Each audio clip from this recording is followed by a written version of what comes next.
God, I can't tell you how great it feels to actually have this engine right here in the driveway and not in my laundry room. All right, we got our makeshift strap set up to get this engine off of the engine stand, and we're gonna drop it down on the ground onto this roller, slide it under the rig, hook it back up, and lift it into position. Sounds a little convoluted, yes, but I feel that's the easiest way to get this engine back into place. As always, we are losing daylight. I did install these new NGK spark plugs, and they're the tri-tip. They were strongly recommended on the WaterBoxer forum that I'm currently on. So let's give these things a whirl at $8 a piece. They weren't super expensive, but definitely more expensive than what I had originally. So I just have the strap pushed up against the head, making sure they don't come into contact with these rocker tubes. And that's on both sides. Yes, on both sides. And we just did a quick crisscross pattern to cradle the engine, and we should be able to lift it up with no issues. So let's free this up. When you're rebuilding a motor, you're kind of introducing a lot of potential failure points. You know, like new water pump, new oil pump, all these things didn't have an issue originally, or I honestly don't even know if they did or didn't have an issue. Lifting this up, just realized that we weren't tight.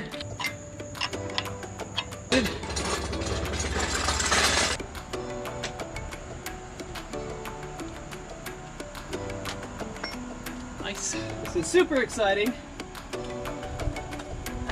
So close.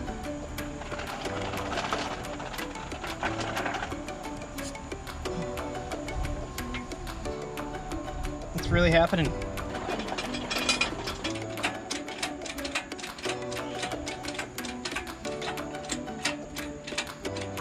Are touching the input shaft. We have both of the lower studs touching, and the input shaft is dancing right around the hole. So I should be able to just keep ratcheting this engine up, and it should fall right into place.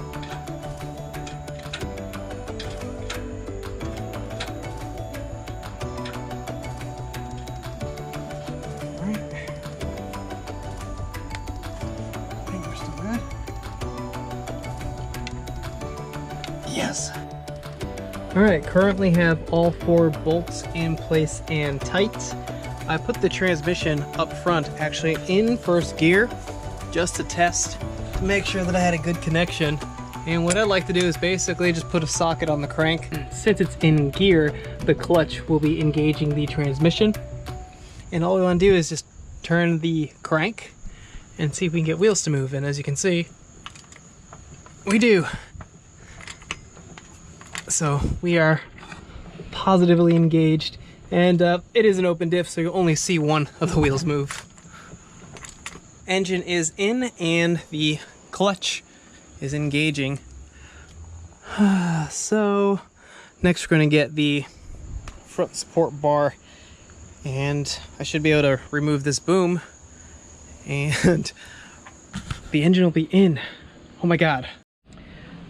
So I lost this bag of hardware, and it took me about an hour to find it, so don't lose your shit or it delays you. So as always, losing daylight. I also installed that whole support bar right there, and then realized that I never installed my oil filler, so then I had to take it all down and reinstall it. So now my oil filler neck is installed, and also has a nice gasket and some sealant, and it's lined up, and the engine is basically mocked up and ready for this bar. Look at that. It's exactly how I thought it was gonna look. So the clearance is there. The man seat also comes with some extra hardware to space out the brackets down here. It's just a washer on all 3 bolts that go to the front support. So now I'm gonna grab this guy and slide her into place, and hopefully bolt her up. Okay.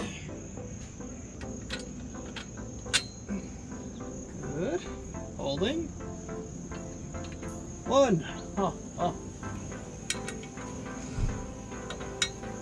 Can I get a two? Two. Hi.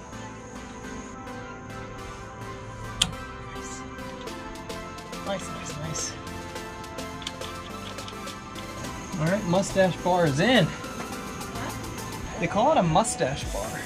It looks like one. It does, right? Let's tighten these buggers up. 17 on the back, 15 on the front.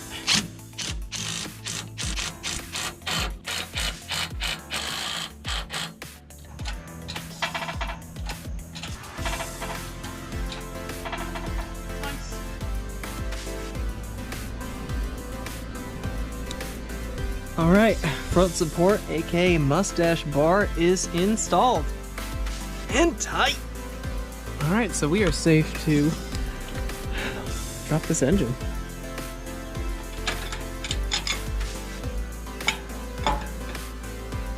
Turning. Nice. It's home. Then also, this is my transmission support right here. It did super well. So if you are working on Vanagons, get yourself a decent ratchet strap, and you don't have to worry about getting engine blocks or supports or anything like that, because this worked out flawlessly. God, I'm so pumped. It's finally out of my laundry room.